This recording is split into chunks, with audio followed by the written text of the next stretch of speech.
అక్కడే సంవత్సరంన్నర ఉన్న తర్వాత స్థలాన్ని సిద్ధపరిచాడు.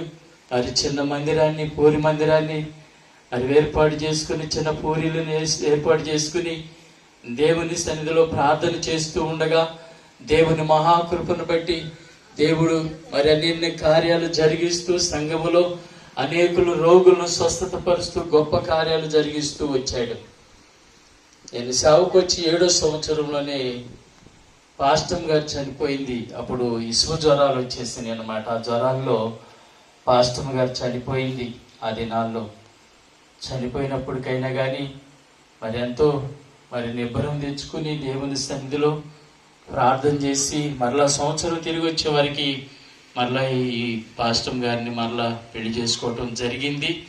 దేవుని మహాకృపను బట్టి ఇంతవరకు కూడా ఆయన చల్లని రెక్కల కింద భద్రపరుస్తూ ఉన్నాడు. కరోనా పోయిన తర్వాత ఇది 3వ సంవత్సరము ఈ స్వార్థ సభలు ఇక్కడే జరిగించేటువంటి వారికి స్కూల్ దగ్గర జరిగించే వాళ్ళని అక్కడ ఉన్న పర్మిషన్ తీసుకుని ఎన్నెన్నో బాధలు పడాల్సి వస్తుందని చెప్పి ఇక్కడే జరిగించుకోవాలని నిశ్చయించుకుని ఇది 3వ సంవత్సరం ఇక్కడే జరుగుతుంది. పిల్లరా 2 సంవత్సరాలు జరిగిన తర్వాత పోయిన ఈ సంవత్సరంలోనే జనవరి